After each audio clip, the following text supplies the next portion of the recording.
on the issue of the prosecution of the Ashoka University professor for his remarks regarding Operation Sindoor. I, as a free speech absolutist, condemn it obviously, but I'm amused nonetheless by the fact that all those journalists, activists, lawyers, fact-checkers, stand-ups, and other riff-raff, chauthi fails outraging at his prosecution according to Indian law were clamoring for the prosecution of Nupur Sharma for merely quoting the Islamic scriptures. They were clamoring for the prosecution of all those YouTubers in Tamil Nadu who conducted interviews not liked by Stalin. All those people, including professors, who forwarded cartoons not liked by Mamata. All those journalists reporting on stories not liked by Kejriwal. All those activists who were arrested for their Facebook posts not liked by Pawar. In fact, even Professor Mahmudabad, who is being prosecuted, wanted Nupur to be prosecuted. So let's get this straight. You don't stand against unjust and draconian laws that stifle free speech. You stand against their application to your friends and ideological bedfellows. You don't stand against stifling of free speech. You stand against stifling of free speech when the free speech is of your friends. You are shameless hypocrites. Take the recent case of Kunal Kamra. Even though Kamra celebrated and egged the state on to go after his ideological opponents for their free speech, I condemned the state going after him. Because in arresting him, all what the state would be doing is to become another Kunal Kamra. The state is better than that.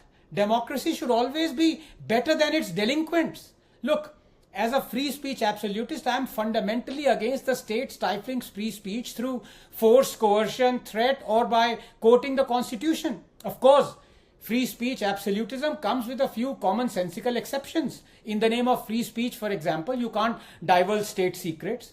You can't scream fire in a crowded theatre. You can't incite and lead a mob to violence. You can't defame someone's reputation with false details because that's where defamation suit comes in. All else is kosher. The reality is we don't have a constitution that respects dissent. We have laws and articles and amendments that, rather than protect the rights of the dissenter, protect those who violate his rights. Everything is grey, everything is subject to something, everything is primed for offending someone's religious or other sensibilities. If I'm not in jail right now, it is because the state has decided I need not be jailed. Truth be told, the hate that someone have towards free speech absolutists like me is like the hate believers have towards Darwinian atheists. I'm used to it by now. There is even a psychiatric term for it, guilt of inadequacy. They feel embarrassed at being irrational and therefore inadequate. Believing, for example, in flying horses and immaculate conception when science tells you that's impossible. And because they fear being exposed as hypocrites, they label free speech as a utopian concept.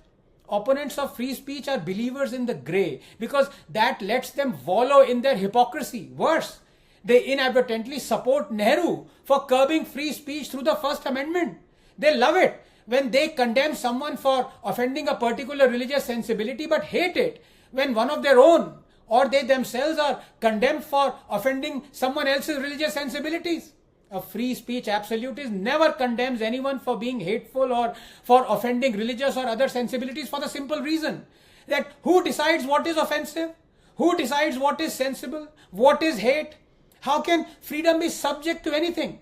Look, true test of liberal democracy is standing up for illiberal marauders of common sense. Those who are landfill of lies, mediocrity, propaganda, terror apologia, Hindu phobia, slander, anarchy and all other attributes that make them gush methane from time to time.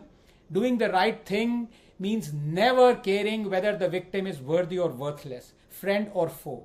So don't be a shameless hypocrite. If you, like me, condemn the prosecution of Mahmudabad, then have the courage to apologize for clamoring for the prosecution of Nupur.